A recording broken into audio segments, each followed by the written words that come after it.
Hello, and welcome to this introductory video on corporate sales, the fourth book in the SM-BOK series. A guide to the SM Sales and Marketing Body of Knowledge, or SM-BOK Guide, also referred to as the SM Study Guide, is a series of books that provides guidelines for the sales and marketing of products and services. It offers a comprehensive framework that can be used to effectively manage sales and marketing efforts in any organization. The objective of the SM Study Guide is to provide a practical and process-oriented approach to sales and marketing that emphasizes how various elements of sales and marketing can be integrated to develop a comprehensive and effective organizational sales and marketing plan. The concepts in the SM Study Guide can be applied effectively to any company in any industry, from small companies with only a few employees to large, complex organizations with numerous business units, multiple product lines, and thousands of employees across many countries. The term product in the SM Study Guide may refer to either a product or a service of a company. This introduction chapter includes definitions of key terms, the purpose and framework of the SM Study Guide, the SM Study Certification Schema, the evolution of sales and marketing, an overview of the aspects of sales and marketing discussed throughout the SM Study Guide, and a general overview of the contents of this first book on marketing strategy. This chapter also briefly discusses corporate strategy and its relationships to sales and marketing. This chapter is divided into the following sections: How to use the SM Study Guide, Why use the SM Study Guide, A brief history of corporate sales, Corporate strategy and its relationship to sales and marketing, Aspects of sales and marketing, Levels of sales and marketing strategy, Marketing strategy overview, Corporate sales overview. We'll learn about all of these in detail in the upcoming videos. Thank you for learning with us. Hello and welcome. In this video, we'll discuss a brief history of corporate sales. Corporate sales has evolved concurrently with sales and marketing. It is important to present a high-level overview of the history of sales and marketing in order to understand and appreciate the changes that have taken place over time. All of the models described below are relevant to business-to-business or B2B sales as well, and continue to be used today. Barter system. More than 1,000 years ago, when coins and other forms of money were not yet popular, the typical and most common way people procured their products or services was through the barter system, the direct exchange of goods or services without the use of money. For example, a farmer might exchange some of his harvest with a carpenter for some wooden furniture. Sales and marketing with the barter system is dependent on having access to the appropriate persons with whom things can be exchanged for mutual value to both parties. Barter continues to be used today. Some people and countries still exchange some goods and services without the use of money. The barter system may replace money in times of monetary crisis, when the usual exchange currency is unavailable or when currency is unstable, such as due to high inflation. What examples of barter system can you think of? A tradesperson, such as a carpenter or electrician, operating his or her own business, might provide services free of charge to his or her accountant in exchange for professional accounting services. We've reached the end of another module. Hello and welcome. In this module, we'll discuss training for corporate sales. This chapter focuses on providing training to the corporate sales team. It is essential for the corporate sales team to be thoroughly trained in their job function and be very knowledgeable about the products or services that they are selling in order to capitalize on sales opportunities, capture the maximum value for sales, and maintain positive relationships with customers. The focus of sales and negotiation training is to generate increased gains in individual sales. Sales training covers the entire range of processes, tools, and skills required from prospecting to closure.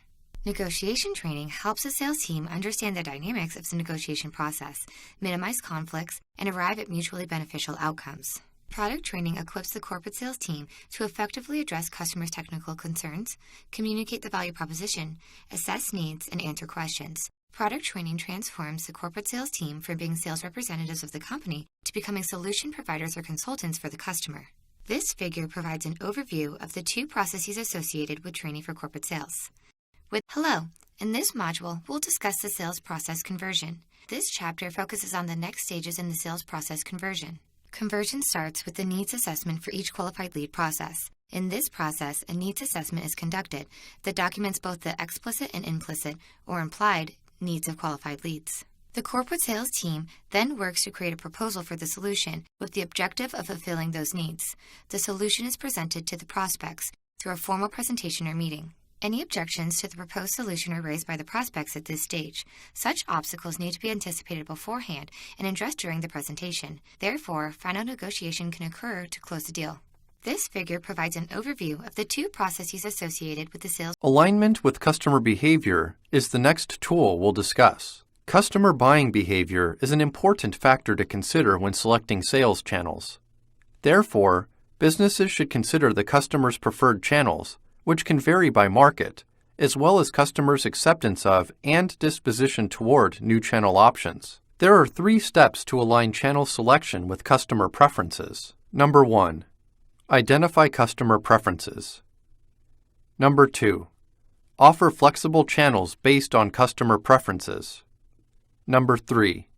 Modify channels based on changes in customer preferences. Number 1. Identify customer preferences. Customer buying behavior and preferences are recorded and studied for every industry.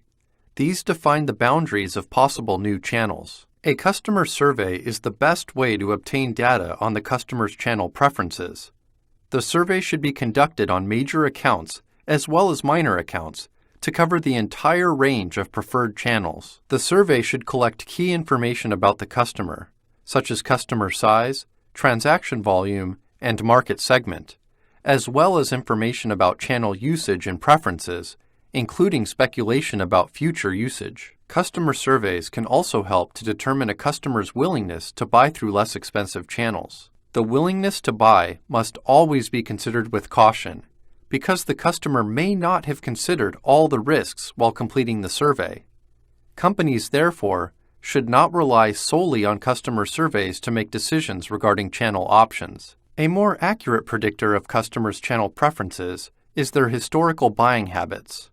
Among the considerations are the channels they typically use, the rate of migration to alternate channels when making different purchases, and the channels that were rejected by some customers. Analysis of existing buying behavior should be conducted on 3 types of customers: existing customers, competitors' customers, and customers of other industries that use similar channels. Now that you are familiar with this concept, what example can you think of?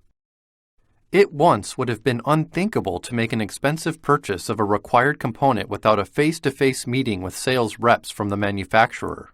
Improvements in IT, better online banking security and fraud protection, and the ability to review an unknown supplier's reputation through social media sites and customer feedback forums have changed this.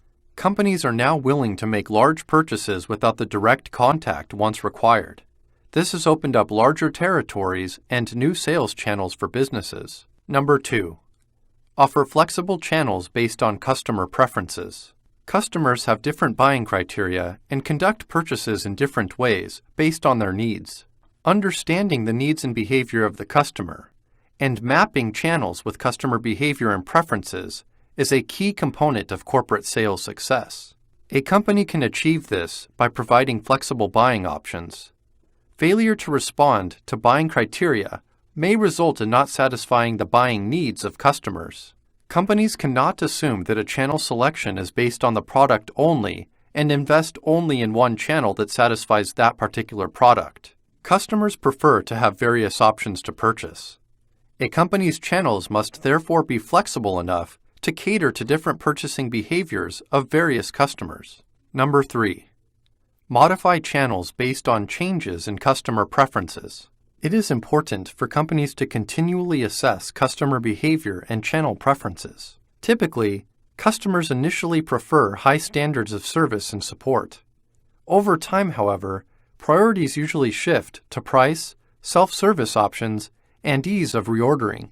Preferred channels also change from high-cost channels, such as direct sales, to low-cost channels, such as website self-service. Customers may also be less willing to pay for premium channels that they no longer feel they need to use. Companies can make the mistake of not offering an alternate channel that caters to new buying behaviors. A better solution would be to provide an alternative channel that meets changing customer behaviors. Declining margins or declining sales in key accounts can be an indicator of the need for a distributor to invest in alternate channels. Take a break and think of an example for this concept. Here's one of ours.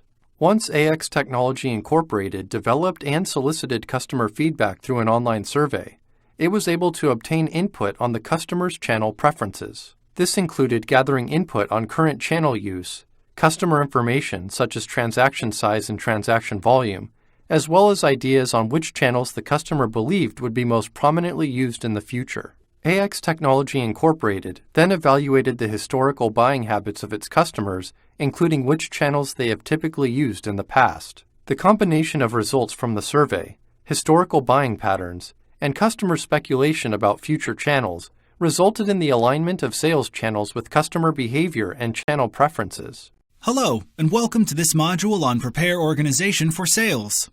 The third chapter of this book reviews the processes required to prepare an organization for sales.